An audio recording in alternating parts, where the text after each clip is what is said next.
her current existence, how she has come to be today, and what sort of trials and tribulations in life that she's overcome to get here. So, hi, Denise. How are you today? Hi, Jay. I'm pretty good. How are you?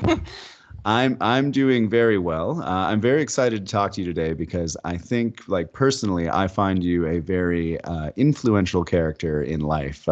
You seem to be such a wonderful, self-motivated individual who is very positive and giving to those people around you, which is quite an inspirational trait, if I do say so myself. I know Thank you. there's You're welcome. Well, there's been many times in life where I find that, you've come along with either some positive advice or something to help me personally. And I thought, what a great opportunity it would be for you to share. But I'm sure in life, you've sort of experienced like many sort of things, as all of us do, that are sort of speed bumps on the road of life. hmm So why don't you start by telling us just like a little bit about sort of who you are now and what it is that you sort of do and characterize yourself as, and then we'll kind of go a little backwards and see how you got there. Sure. Right now, I am I've been a mom for a year to a little boy who's pretty cool. He is pretty cool. Yeah. I'm a little biased, but Yeah. um, and I've been married to Matt Petkoff for, ooh, I'm so bad at this game. Almost going on 10 years now. Wow. Yeah, yeah. That's Um, a long haul for anyone these days. So that's impressive in itself. it is, yeah. No, it's and then I he's a good guy, so I'm really Mhm. fortunate that I found him. Um, and yeah, right now I'm just doing personal training, and I just recently was got certified in prenatal and postpartum fitness and recovery. Oh, that's exciting. So yeah, it is pretty exciting, It's and nice to keep it relevant to your own experience. I'm sure that's helpful for both you, and now you've just been able to give that experience to other people. So, yes, yeah, it's been very exciting learning all there is to know about it. There's just it's a field that hasn't been really explored a whole lot, and not a lot of information is out there. So yeah. Well, I'm sure it's very valuable because I mean, your recovery was quite swift, if I do say so myself. Uh, you didn't feel you that way, but Yeah, well, you looked like you belonged in the gym, I think, like 2 weeks later, and I was sitting here going, "What is wrong with me? If she's out there looking like that, doing that well." well, thank you, I appreciate it. Yeah, not a problem. So, what led you on this journey to like the fitness world in general? How did you get there? Well, I would have to thank Ryan Kleinecht and Aaron Frape for that one. They I started out just running because I just wanted to lose weight. No. This was about 6 or 7, maybe like 8 years now, I guess, probably 8 years ago. And I was playing Ultimate Frisbee, which Uh, is pretty as cardio most based. people in that group do. Yeah. And yeah, I just was like, I wanted to lose some weight. And not that I was huge, just Now, see, thought that. that's honestly hard for me to imagine because I don't think I can even picture you as being a large person in any way or you No, you I've been very blessed. So, yeah. um, I've only ever seen you as the fitness. So yeah, I guess we haven't known each other that too long, I guess, but um, off and on 5 years off and on. ish. Yeah, 5 years-ish, but this was way before then, so at least three Yeah. years before that. Yeah, so I was just like, everybody struggles with body image issues, and I just was, I just thought, I could stand to lose just a little bit more weight. And so I started running, and I was running and running and running for about 2.5 years every day. And I just got obsessed with it. And I was clocking about, I don't know, like half marathons every 6 days or so. Um, Okay. and Wow. yeah, no, How it long was, is a half marathon? oh God, oh, man, you're calling me out. I think a full marathon is 32.8 0.1 or 2, and then a half is 16 something Like 16 kilometers in a day of running. miles. Yeah, Miles. yeah. Oh my, oh my God. So yeah, yeah. I would spend like hours on the treadmill because I was obsessed with just like getting thin. Wow. Um, yeah. So and then it got to the point where I would pull my jersey off on the field to change into a different color, and people would start commenting on, "Oh wow, you can like your ribs are like they're there." um, Yeah. so and people don't want to approach you about it because they don't want to offend and they don't want to, get into your business, it seems. See, I always found that that was kind of like an interesting thing, especially when it comes to runners, because there are some people out there who do like long distance, like cross country running, and they're running. And I've known a few people in life now that are those sorts of people, and they're always very like slimmed down, like they just seem to not hold any body fat. So like I don't know that I would know the difference between like a runner who was just that's what a runner looks like, and if there was like, something more under the surface there that was to be considered. Yeah. Yeah, Uh, yeah, no, I think just my body type uh isn't built for that. Is not built to Mhm. be that thin. Um and I think that's why people were kind of, they noticed it, but they were like, do you They had think? maybe like seen the before and the after kind of thing, and Yeah. Yeah. uh, So it was and you just kind of play it off like, oh, it's just running a lot. Like it's not, whatever. mhm. Um, but yeah, so I haven't really talked about this a whole lot, but and then Matt was very concerned. Um, Mm. and but I have the personality where like you try to criticize me and I generally don't take it well if I know I'm wrong about something. I haven't Um, experienced that side of you personally, so I'm not sure how that exactly manifests, but yeah, it's definitely gotten better over the years. But it definitely it's something that I continuously work on. yeah. And so he was just very like he would encourage me to he would make meals and then like encourage me to eat a little bit more, and he didn't really, he was just there. He didn't want to push me because he didn't want it to go like the wrong direction. Yeah. But then Ryan and Aaron were two of my very close friends, Yeah. um, and they would bring it up casually in conversation, just checking in. Yeah, Um, neither one of them are very subtle. yes, they can be, yeah, I've experienced that myself. yeah. And just they care. They really care. Hmm. And I think that I knew that they wouldn't have said anything if they knew that because they're both very, fitness, fanatics themselves and Yep. um, really know what they're talking about. So I kind of was like, oh well, if they're saying something, maybe there is an underlying issue. I don't know. And Yeah. like, and I knew there was, but you can lie to yourself pretty well, I think.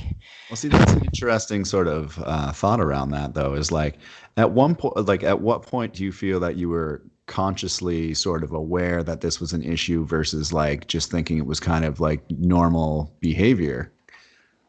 I think, oh, that's a really good question.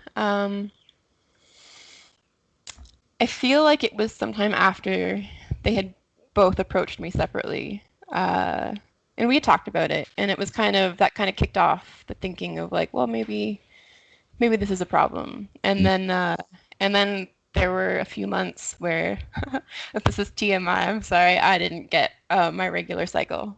No, that's it's all natural. Yeah, exactly. So and that so I never at that point I was like no kids, no kids. But Mhm. there was also part of me that was like, well, maybe someday, Yeah. not right now, obviously, but maybe now I've really screwed myself and I can't. Mm. And that scared me a lot. Yeah, fear of not Um, being able to come back from that. You're starting to realize that your body is changing or potentially shutting down in certain ways because of the way you're treating it. That can be yeah, hard. yeah, definitely. And I was more and more foods I wasn't able to eat without having a problem with them. Okay. Uh, like my system just couldn't process them anymore because I had cut so much out at that Yeah. point. I like I honestly wonder if it's similar. I was a vegetarian for 3 years, and Hmm. I'll never forget the first hamburger I ate after that 3 years. Because I was in a situation where I came to a place that didn't support my diet in any way that I could participate in because I was allergic to their options, and so I had to start eating meat again. And the first day I was like, okay, well, you know what? I used to really like a cheeseburger, so I'm gonna get a double cheeseburger, and I'm gonna eat that. And I think I spent probably 3 hours in the bathroom after because that was just I think my body literally forgot how to process meat. There was no enzymes inside of me that understood what to do with that, and it was an atrocious day. And I remember sitting there in the bathroom and just like vomiting and being like, that like I don't have any food I can eat here. Like I've Yeah, I've paid $3,000 on a college meal plan to eat food for the year, and everything I can consume is causing me to like either die or have horrific like side effects. yeah, Yeah, yeah. been It's through hard. that. It is. And I don't think people really realize that either. Is like, it's not just an easy on off to go from like one sort of extreme way of life, whether that be eating or exercise or, just a habit that you formed back into something else that is totally different. Like your body needs time to sort of like, I want to say like dip its toes into the water and like wade in. It's not just a dive in process. Yeah. Yeah. It's a long process to get back to eating certain foods if you've been out of them for so long. It is. I had a question about something that you said sort of earlier that kind of struck my attention, which was the presence of like Matt in your life and being able to, have someone there to like prepare meals and subtly like entice you into like a little bit of change, I guess, because well, I've never experienced like to the extent that you're describing. So like, there's certainly times where I've looked in the mirror and been like, "Dear God, man, stop making this." Yeah. I think one of those times was this morning as I cooked a cheese pizza with hash browns on it. But That sounds fantastic. yeah, it was fantastic, and I immediately did 10 pull-ups after. So, Yeah.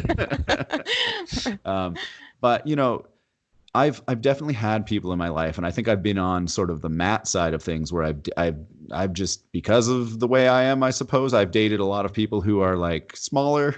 I guess it's Mhm. just my preference, but then sometimes you start to realize that like some of these people like aren't necessarily healthy, and when it's a really difficult thing in a relationship to bring up with somebody that you care about that like hey like I can't even tell you. There's been at least three relationships I've been a part of where I've just been like, you need to eat more. And like the resistance that you get on the other end where it's like, this is just who I am, like it's genetic, like I'm not hungry. I'm like, yeah, but you need to eat more.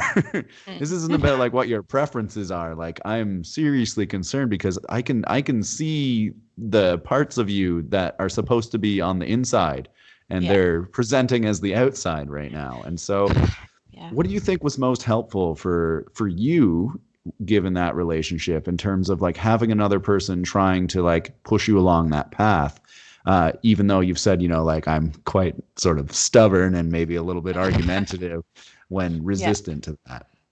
Um, I think he was just very gentle with it, and he knew that it was a mental thing, and that Hmm. a lot of it, I mean, he came to that conclusion far before I did, because he knows me and he's watched me, and I think it's easier to see from the outside, obviously. Like most things, it's easier for an Well, it's like when I outsider say, to look in. like I don't care what my hair looks like. It doesn't matter what my haircut is because I'm not the one looking at it. Yeah, yeah, You tell me what you like, I'll wear it for you. For me, it's just something that lives on my head. yeah. Yes, yes. Yeah, I think just him being very gentle with it and being very supportive when he could be, and not pushing, and just the encouragement, Mhm. and I don't know. I think that showed me that there was, again, it showed me that there was an issue, an underlying issue, because he was being so like gentle and like not, Yeah. and not in my face about it. And it was, I don't know, seeing him worried like that isn't something that I experience that often, and Yeah, that he's spoke a a fairly lot. confident guy. Yeah, he's eerily calm sometimes. Yeah, yeah. So I think seeing him concerned and worried. Mhm. Yeah, I imagine that would be, a little bit of an eye opener. What, and if you don't mind my asking here, like, what do you think were like the underlying causes of this whole thing? Like, at what point did you start saying like, oh, I need to be, sort of thinner? Where did that begin? Um, well, I think a lot of that came from my childhood when my parents got divorced. My dad was always very fit, Mm, and he encouraged fitness and sports and being active, but healthy active. yeah. Like he ate, like it wasn't like he was restricting diets or anything like that. It Now we know was where the genetics came from. yeah, yeah, yeah. Cruickshanks. And but I lived with my mom after they got divorced, and she had an extraordinarily unhealthy relationship with food. Mm, Um, and I saw that and I watched it. And I think, seeing her go on month-long juice cleanses and where she wasn't eating anything, she was just drinking carrot juice, and her skin was gradually turning orange. And yeah, just seeing her fluctuate like that, and then she'd binge eat, and then get upset, and then she'd go back into the not eating anything. And mhm. um, yeah, I mean, I can confidently say that's probably where it all started, I was mean, watching. that must be like hard to watch as a person. Do you think like some part of your brain maybe like tried to normalize that as like this is okay behavior just to like say like no, no, mom's okay. And now Oh, like and then it translated to like now I'm okay and I'm doing this too, but it's okay because mom's okay, that yeah, kind of thing. yeah, definitely. I think that, yeah, I think it's totally possible to like normalize it, especially as a child, because Mhm. like your parents, they know what they're doing. They should know what they're doing. I mean, at that point, you think they should know what they're doing. You're hoping. Um, yeah, I mean, as a parent now, I realize that's not the case, but but Well, yeah, when it comes to the important things, like, your attitudes with nutrition, and I feel like, you think that they should know better. yeah. As um and so it was very hard to watch that uh looking back. I mean, you can see, Mhm. you know, Yeah. And I imagine too, like that's one part of it is like you're watching a parent go through this, you're trying to understand the behavior and like, okay, well, maybe this is a real thing. Like, mom obviously knows what she's doing, so like, I'm gonna kind of follow in her footsteps a little bit. But you're also at the same time going through a very real strain aside from that, which is the divorce in itself, and your parents being separated and trying to work around like that. Like I'm from a divorce family, 4 years old when it happened, kind of thing. So I was raised in the divorce uh, culture, we'll call it, with the yeah. the shared time and things. And my parents could not be more different people. And I think that's something that I've struggled with my entire life is trying to like figure out which one of them is the one you should listen to kind of thing. It's like having like a red guy and a white guy on one on each shoulder. Yeah. And not to say that one of them is like evil, but Totally just understand, yeah. yeah, very very very contrasting opinions and worldviews and just like lessons learned. And so like as a child, like I grew up just very confused as to who it was I was supposed to be. And I think that's translated over the course of my life where I'm always like second guessing myself because I just have these two like diametrically opposed point of views in my mind that I'm constantly battling with. So what was that like for you with like the separation in addition to all of this? Oh God. It was terrible. I mean, they separated when I was 7. Mm, Um, so that's a rough but time for they that. It's not, I mean, any age it's hard, but I feel like you kind of have a better understanding of what's going on at that point. Yeah. Um, and they couldn't stand each other. Like Yeah. even before they actually got separated, like they Mhm. left, but um so that was really hard. Like even like leading up to the divorce and separation, there were like, screaming matches and Mhm. it was just a lot of emotional and mental abuse that way. At I each know. other, which we I were know. witnessing. Yeah, I know we lost a couple plates along the way, that's for sure. Yeah, yeah. um but yeah, and it was hard afterwards, like when they had divorced, because Mhm. mom didn't want me going to see dad because she hated him for, whatever reasons she had. Yeah. um and dad was just trying his best to, make the transition as easy as possible, but you can only do so much when the other party is so angry. Yeah. Yeah, um that's a real thing. I many of my childhood memories are very specific to manifestations of that anger between, I would say, parents and things, which is, you know, it's unfortunate because like I've got a few like really like wholesome memories from like our short time together as a family, and then everything after that for about 10 to 15 years is honestly just like, oh, there's a memory of us like waiting at the police station for someone to like pick someone else up because that's the agreed upon meeting place because the police are around, that kind of thing. So, there's and just like like the problems that come about when suddenly one of them starts dating someone else or seeing another person, and then all of a sudden like that's a whole new world of anger and things, and it really fucks you up. hmm oh, definitely, yeah. One of the things that I'm curious though about, because like I know from personal experience, and if we go a little bit into like the whole divorce side of things, like I have struggled my entire life with relationships. They are hard. I am terrified of entering a relationship unless I know it's with someone who there's something special to, because like I don't want to be my parents in Yeah. any way. I love them. I love them to death. hmm They're both wonderful people in their own ways who have taught me many, many things, but like I don't want their relationship. Right. And I it's just not something that I ever want to put anyone else through. hmm It was very hard on me as a child to feel like I was like the messenger boy between them, Yeah. and that's really made relationships difficult. And so like to the point where like I haven't like I don't even consider relationships now unless I see some kind of like potential for a future in them, hmm which means like every person I date is special to me in some very significant way, which is a whole other thing if that relationship goes wrong. Right. But you've obviously gotten to the point where like you have created a functional family. You're 10 years in, you have a wonderful little boy now. And how did you sort of like overcome that challenge? Because for me, that's something that's like, even to this day, I'm just like, am I ever going to have what other people have? Right. Yeah. No, yeah, I totally understand that, questioning yourself.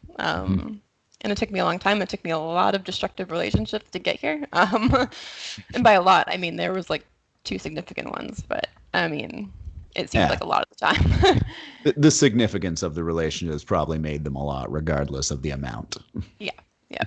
You know what they say, quality over quantity, right? Hey. Yeah. Um, yeah, I know. I think that and I think I still struggle to this day because I try to emulate my father. Mm. Um, as far as relationships and as far as parenting goes now. Mm. Um, but I had picked up a lot of traits from my mom that I am still struggling with today, which goes back to that whole I can be stubborn and not take critique very well. Mm. Um, and but I think because I got to a point where I could see that I had picked up these traits, and I could see that I I had let them kind of take over parts of my personality, uh, and I didn't want them to. So I just actively made the choice not to go down that path and to fight Yeah. whenever something cropped up. You know, I I was like, nope, we gotta take 10 seconds and just reset this because this is not who I am.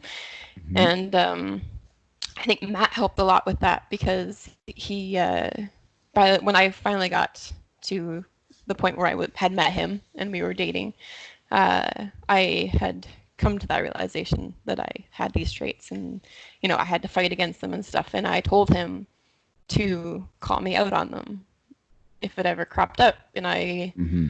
might be upset at the time of him calling out the Yeah. problem, but it was better for both of us if he did.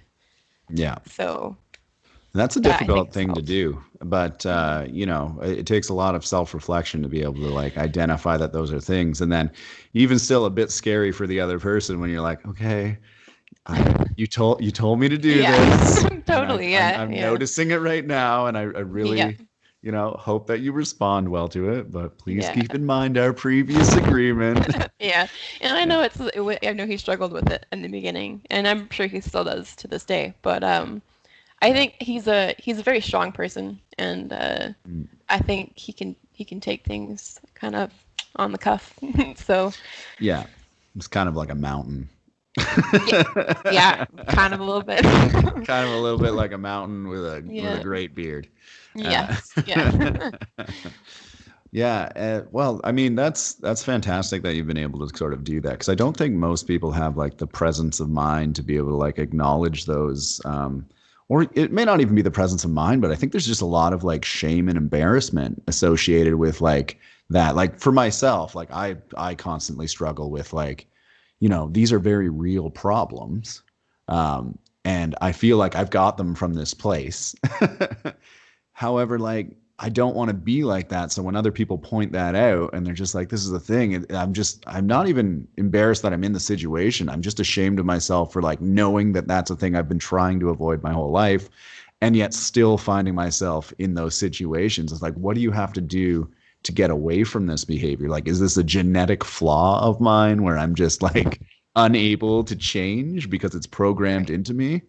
And I think like a lot of the time we don't have any sort of like coaching or like support around how to navigate those things. And I think so many people on a regular basis go through this without you knowing about it. Like if I look at my friend group and if I viewed those people in my mind as I would have maybe 5 years ago, I was like, these people are amazing. Like they're so well put together. They've got everything going on for them. And it's not that I don't think they're amazing or not well put together now, Hmm. but now I know that like they're not superhuman. They're Yeah. they're regular people who have just managed to find those ways to like get past these sort of issues. And like for me, I'm like, I wish I just had some guides sometimes. And like now I've gotten into like practices like, trying to do meditation and like really like sitting with your feelings and like learning to identify them and like where they're coming from and like just letting them kind of happen, but not like giving them any extra energy. And Hmm. like I'll be honest with you, I think Saturday this week, so like 6 days ago, I was in like a full blown rage. Just like it all started with like I couldn't get literally the microphone for this podcast. I could not get to work. I Hmm. was setting it up and I'd been trying for hours and I was like, okay, I'll take a break. I'll go make breakfast because I'm hungry. I just wanted to make food and then I burned that and I ended up somehow breaking a mirror and like ketchup went everywhere and like I spilled soapy water on the floor which caused this Oh calamity no. of events in the kitchen to unfold in the most ridiculous way possible. Like, Right. I was sliding across the floor into a garbage can, which hit a mirror and knocked over 5 mirrors, one of which broke. And then I couldn't open the ketchup bottle, which I thought was brand new. So I tried prying it open with the fridge, but lo and behold, I had opened it one time and it just shot all over the living room.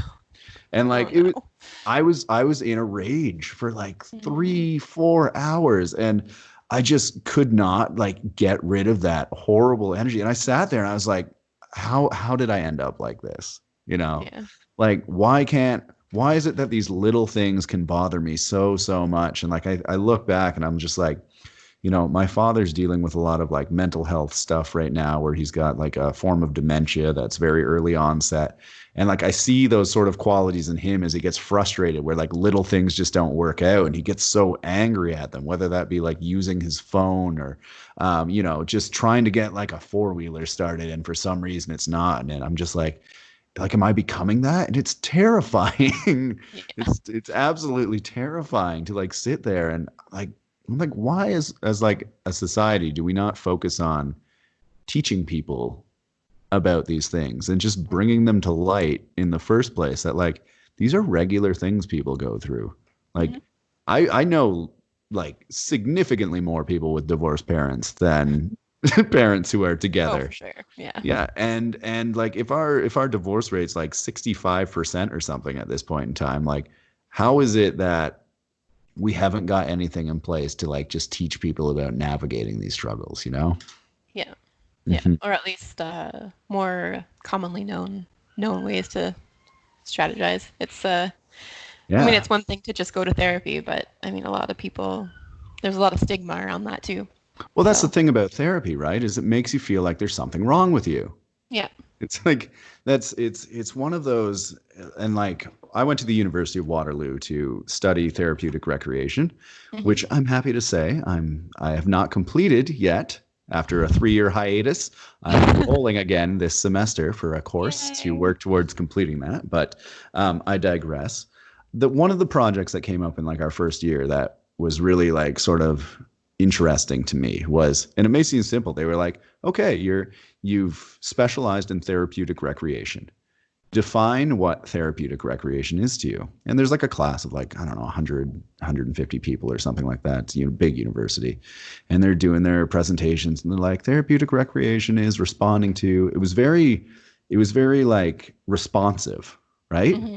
And like my version of therapeutic recreation is not therapy at all. It's like proactive prevention. Like why are we focusing so much on, taking care of things after the fact when no one's building any kind of like healthy lifestyle programming education around preventing people from getting there? Hmm.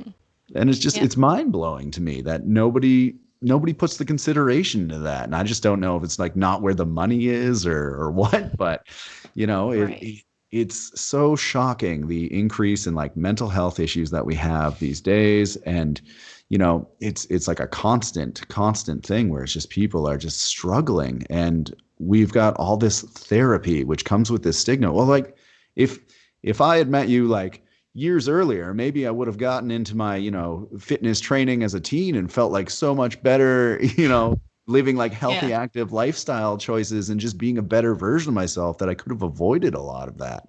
Hmm. Like, and that's actually a kind of another question for you. Like, did you find like getting into fitness sort of made up for a lot of the things that you like in a healthy way, I suppose I should. Yeah. Yeah. Right. Getting into fitness in a healthy way. Like, what was the change from the fitness that you were doing before and like exercise routine to the fitness that you'd say you'd be doing now? Well, I think I kind of seesawed a little bit over the years. Like leading up to it, like when I was a kid and a teenager, it was, sports. Like my parents were both like stay active, especially my dad again was that like healthy mindset to physical uh keeping fit and, nutrition and stuff like that. But again, I lived with my mom for the majority of the time until I was 16. Um, so, I had a pretty healthy relationship with it. Um, Up until I guess 6 or 7 years ago, whenever I said that happened. And but I think that can you repeat the question again? I totally just like flew That's away fine. with my thoughts. Yeah, no, it was what do you find the differences between sort of like your current like fitness because you're very involved in fitness. It's Yes. a regular part of your day. And Yep. yet at the time that you described it as being kind of unhealthy, you were also very involved in fitness. So what do Right. you find was the change from like the negative to the positive? Gotcha. Okay. So I think, I mean, because I had that realization that I'm probably not, doing myself any favors by, Hmm. restricting the calories that I'm taking in while also running like Mhm. half marathons, on the rig. On a Um, regular basis. yeah, which is just crazy when you think about it. But so I think that, I kind of, I, I think, I guess the catalyst for that was I was, my body was deteriorating at that point because I Yeah. was so thin and I just didn't have the nutrition to, Mhm. keep myself going. And I blew out my knee, and I think it was the best thing that could have happened to me because I couldn't run anymore. Oh, And yeah, so I mean, I was in this honking knee brace that was just, yeah. super uncomfortable, but that's besides the point. Feel And like I might for need one of those. yeah, you might need one for your shoulder. And my knee. um, It's yeah, and your just knee, the yeah, entire right side of me just needs to be the replaced at whole this point. body. Yeah. Um, and so I had this knee brace on for months, and I just wasn't allowed to run. Um, Hmm. so Ryan and Aaron both said, "Well, you can't run right now, but you can lift weights. You know, Hmm. at least do body weight stuff to start with." And so I started doing that, and I realized I was so weak, and I really hate being bad at things. Yes, I feel that. It's very frustrating, and so I kind of bitched and moaned about how I just wasn't good at this, and I should be good at this because fitness, yes, it's like Mhm. that's always been part of my life, and like I'd never been into weightlifting before, Yeah. but I was like, this is just another, like I said, another part of the fitness, Yeah. as a whole. So, kind of complain about it, and Matt was like, well, maybe you should try, eating a bit more, like up your calorie intake because a bit more Gentle mass on you nudge. would probably be like, yeah, it Hmm. would probably help a bit with the weightlifting. So I was like, all right, well, let's we'll try this. We'll do rice, chicken, and broccoli because that's probably the easiest thing for my system to handle right now. Yeah. And so Also again, this is very all after consistent with what people seem to recommend eating constantly. truly. Um, oh gosh, it's so boring. But yeah, so I, just gradually, slowly upped the increase of food that I was taking in. Um, and I just realized that I was getting stronger and I was getting these like muscles that I was like, oh, Oh, these look pretty cool. yeah. Like I just look like a superhero and I'm not mad at it. Got that Wonder Woman look going on. Yeah, I was just like, I'd like more of this, please. Yeah. And yeah, so I realized that I liked how I looked more. And again, that sounds so shallow. And I liked, but it wasn't even just that. I liked how I felt. Um, I think there's and something to be said about that, though, and I don't mean to cut you off there, but just the remark about it seeming so shallow. Like I had another person tell me, it was like you need to be a bit selfish sometimes, right? Like there's a point where like being shallow, I think, is a negative if it's your constant, if it's all right. consuming and things. There's nothing wrong with being impressed with what you've accomplished because that's like pride, right? It's being Mhm. proud of yourself. You're allowed to be proud of things that you've done a legitimately good job on.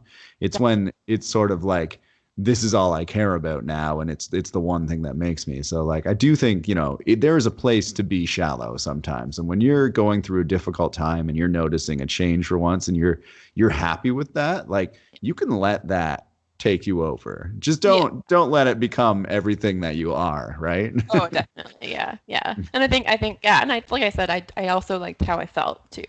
Yeah. Like I felt like I wasn't gonna break in half if, I got bumped into on the ultimate field or, Yeah.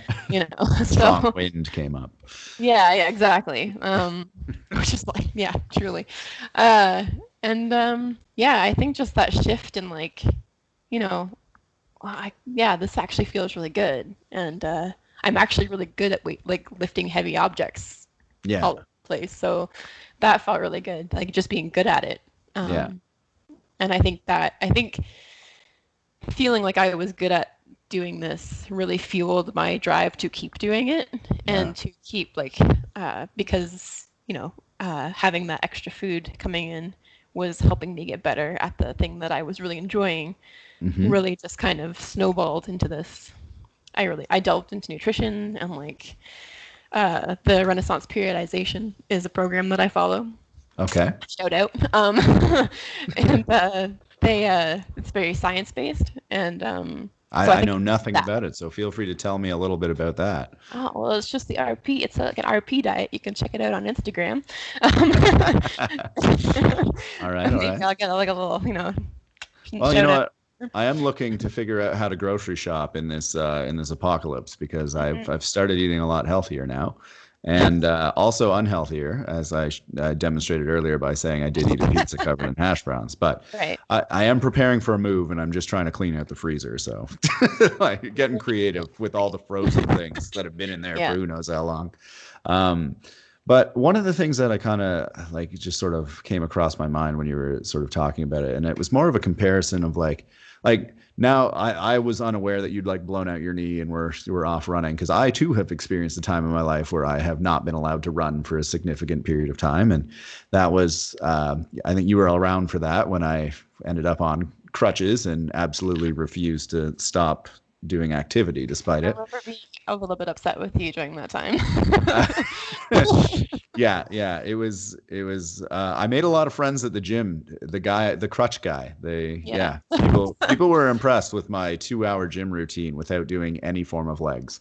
Uh, That's like typical bro workout, though. yeah. Oh, yeah. The first time ever. Like I've never been one to do like a bicep curl or anything because I Right. just don't see the point in it. I pull-ups are my love. I love pull-ups, which is ironic because my shoulder is destroyed.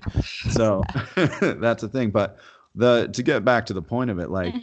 it sounds like you're I'm trying to decide if your motivation, I guess, behind like this change was like what you would consider a positive motivation or like a negative one. Because I can think back to a time in my life and like when I moved out to BC, like I went out there, and you and I started actually talking quite a lot at that point in time. And I was not in a good place necessarily. And the way that I coped with that was through really adopting going to the gym. I too had been sucked in by Ryan and Aaron into like getting physically fit. So I had like a foundation to work off of. But it wasn't until I went to BC that I started 5 days a week, 2 hours a day at the gym kind of thing. And that was my life. But while I saw like significant gains and definitely like it was my goal to come back after a year and just absolutely destroy every single person I knew in physical fitness. And like there Right. was there was not a single positive motivation behind that. Like I was very much motivated just out of like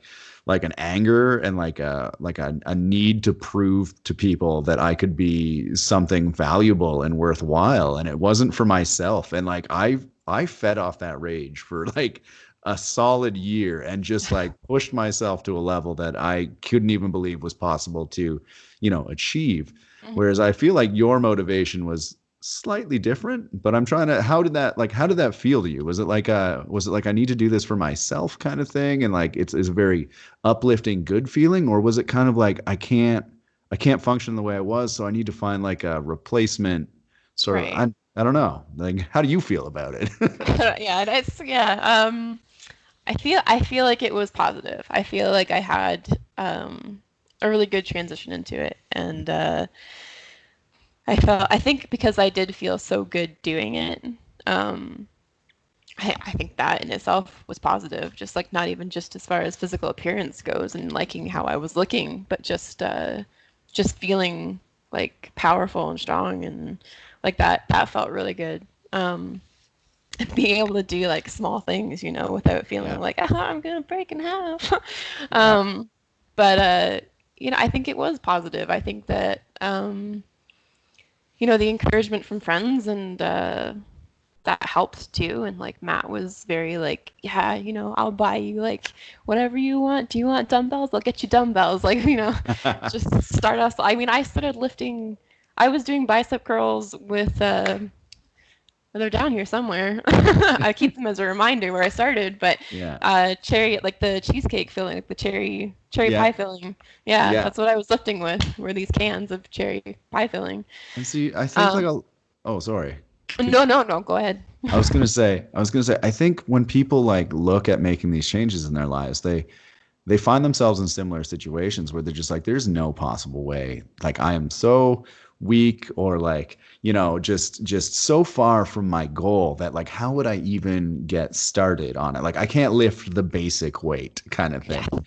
Yep. And like I know for myself, like I felt that way because my arm injury is nothing new to me. It was impossible for me to do a single push up or pull up. I think probably 10 years ago now. I had a horrible arm thing happen due to a wrestling match that, try and tell me I can't do something, and I'm there in a gold medal match to move on to like some provincial championships, and I screw up and I'm winning, and I just have to literally stay in the match for another like 13 seconds, and I win, and I'm about to get pinned, so I count to 3 and literally just tear my arm out of the socket and like get that gold medal and go home and go to the hospital, and then the next day like everything goes wrong, and it's like I don't even end up going on anyways, but like Right. I took that thing home. So um, you know, after that, I was totally useless, and like fitness instructors were just like, you have to start off at the lightest of the light. Everything's assisted, um,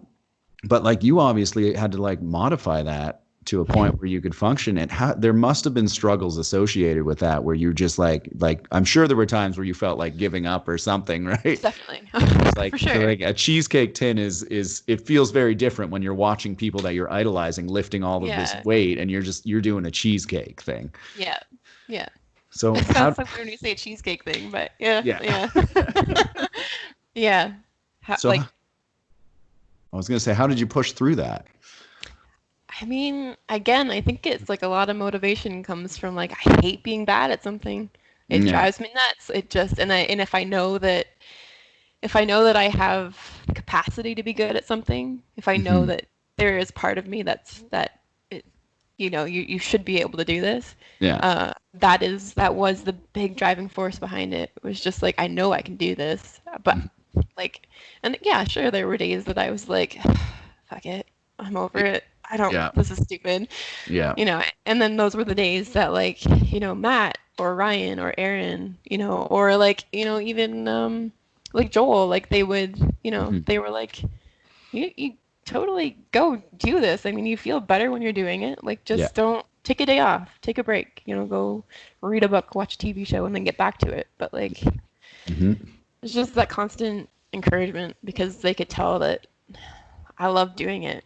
Yeah. Um, And I think there's sort of an unspoken part there where it's like having that support network around you too, right? mm, Like, there's a lot to be said about your own personal like self-motivation. And I know that some people out there just they have been, I want to say, beaten down and used to just like failing for so long. It's hard for them to find that self-motivation. But there's definitely a lot that comes through in terms of like the support group that you had around you and like pushing you further in those pits. And for a mm. lot of people who might be starting in that pit, I was born in darkness kind of Yes. situation.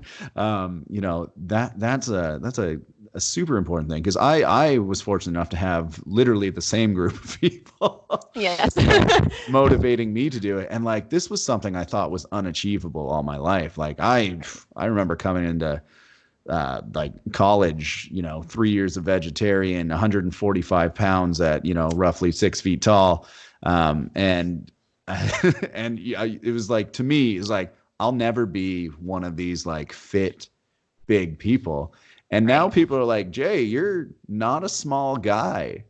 And I'm like, yes, I am. I'm so tiny. Like everyone else is like way more fit. And then like it didn't actually strike me until a day that I was trying to take like a just a picture, and I happened to catch the mirror in the background, and I saw my back for the first time. And Yeah. like I had been doing like 100 pull-ups a day. And I was like, oh my God. I was like, up until this point, I have noticed almost no change. And I was getting frustrated and I wanted to give up. And then I was like, sweet Jesus, the Hulk is behind me. Oh my God. Yeah. Yeah. It's Yeah. like, are other people seeing this? Yeah. No, again, it's so much easier for people on the outside to see what you don't because we're our own worst critics. Like Yeah. I know it's a cliche thing to say, but it's so true. Well, you get these blinders on where you Yeah. just like I still think I view myself as that like 145-pound kid with braces who, wasn't really popular in high school and didn't really know his place. And like, that's just my mental perception of myself because I think it had the most profound impact on me. Like it's what I noticed every day. Nobody's coming up to you when you're looking good and like feeling great. And they're just like, oh, hey man, still looking good today, Yeah. but like if you look sad or whatever, like people remind you of that constantly and it just gets stuck in your head that that's who you are. Yeah. Nobody's running up to you and being like, oh hey Denise, you're the fittest person I've ever seen, Yeah. like Monday through Friday. And like then suddenly that's the reinforced image in your mind. It's like, I'm Denise, the fittest person people have ever seen. Yeah. I mean, I'd It's be okay with that, but me but no, too. it's Maybe there's a yeah, lesson in that. Maybe we should all start doing that a little bit more. just complimenting each other. Yeah, yeah. That, I it's think that, it's good to celebrate the good and not just focus on the bad.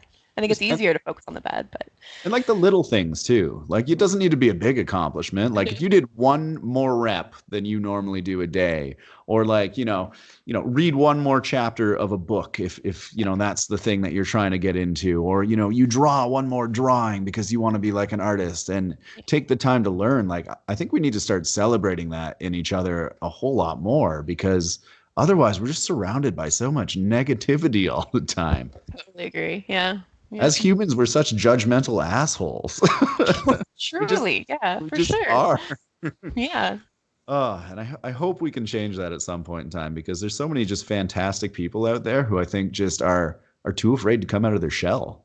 yeah. Oh, I totally agree. I mean, like you were saying, in growing up, my mom was super religious, and I was wearing baggy clothes, like super baggy. Did not You don't want to show your body, so it was like baggy Oh, clothes all the time, oh, and no I was flies. very shy. Hmm? That's a no-fly zone. Yeah, no, Hey, definitely not. And I couldn't go to a friend's house in case we watched the wrong TV show. I couldn't, it was very, very restrictive as far as being social, yeah, yeah. because most people outside of her circle were heathens. So That's quite extreme, actually. it is, I yeah. was I And was fortunate in that my family, like my grandparents were religious, went to church. I sang in a choir. I yeah, still wish I had the voice I had of an angel when I was young, because now I have this deep manly voice that can't hit a single high note ever.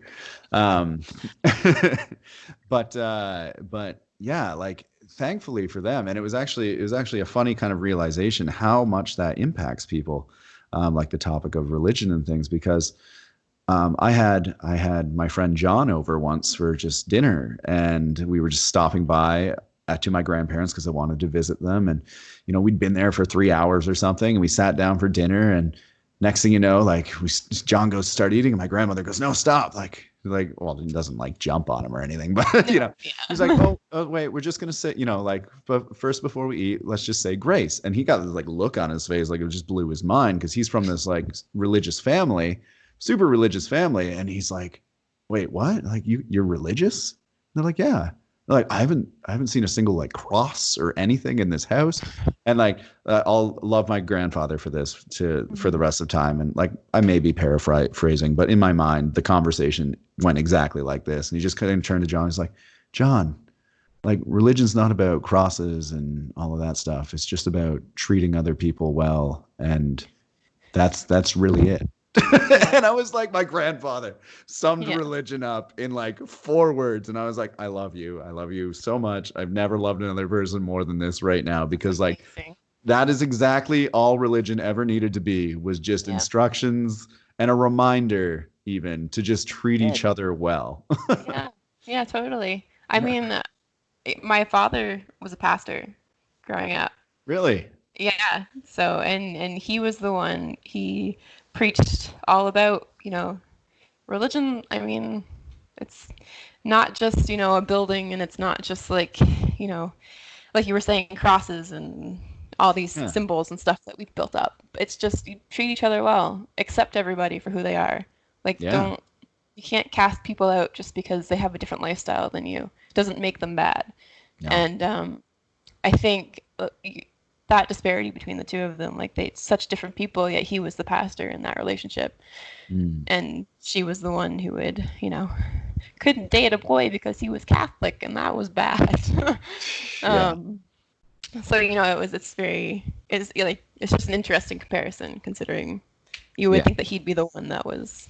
Yeah, that is strange to see that going like the other direction because he's kind of like I don't want to say the authority on matters, but he's obviously seen as like a teacher or a guide in that regard, and yet it's like no, I dispute this. Yeah, exactly. Yeah, yeah. Yeah. And I mean, he left. He ended up leaving the church because they wanted him to, judge people and not let people into the church because of their lifestyles and stuff. And he was like, that's no, Jesus didn't do that. I'm not going to do that.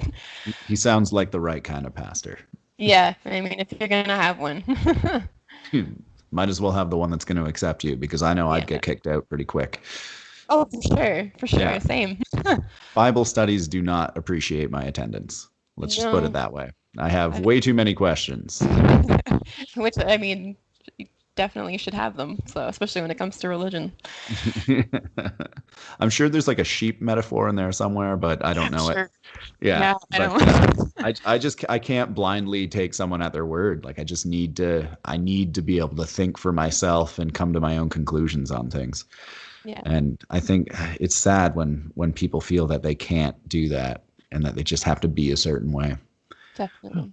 Yeah. Well, I mean, I do want to say that like this has been a fantastic conversation so far, where it's taken many twists and turns, and I think we've covered quite a few topic areas here. Was there anything sort of else, just so we could likely talk all day, but was there anything else that you kind of wanted to leave as like an imparting statement or anything to people who might be experiencing similar things to what you've gone through? Oh man, I mean, Should I have prepped think you for that one, eh? should have prepped me for this one. Really, really putting me on the spot here.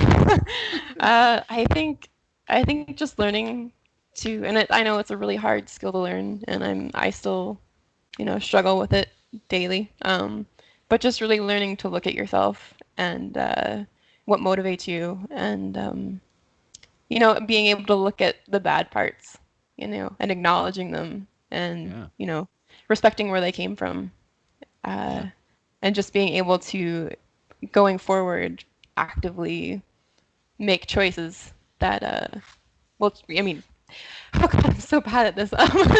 You just actively, if you don't want to be a certain way, if Yeah. there are certain traits that you've picked up from, say, in my experience, my mom, Hmm. um, to be able to acknowledge that and to really work towards make choices that are going to allow you to move past it, or at least, you know, um, Yeah. process it and Becoming become. that person that you want to be, right? Yeah, yeah, Like yeah. understanding that just because that's something that you might have going on now doesn't mean it's who you are forever. No, exactly, exactly. I mean, I think that, yeah, you kind of summed it up a lot better than I could have. So, Hey, you gave me the material to work with. I just shaped it. Well, I wanted to thank you so much for joining me today just to have this discussion because, it can be difficult for people to be vulnerable, and part of the reason that I wanted to start this podcast was to like really counteract that whole social media thing that we get where we're seeing like the best 5% of people's lives, like the tip of the iceberg. But meanwhile, there's underlying struggles happening in everybody. And I view you as one of the like strongest people that I know. And part of that, like becoming that person is acknowledging those struggles and, the steps that you had to take to get there, because they have in one way or another contributed to who you've become now. And I think it's important to be able to take those experiences that may have been at the time kind of negative and really craft them into something that you can use to help other people. And that's what I wanted to provide here, was like a platform to get that message out. And I think that you've shared a lot of really valuable experience today in regards to that. So thank you so much for joining me. anytime. That was a lot of fun. So, Yeah. Well, hopefully we'll get a chance to revisit some other time in the future. But for today, I think that'll be the podcast. So thank you, Denise, for all of your wonderful contributions today. And we appreciate having you on. thank you. All right. We'll talk later.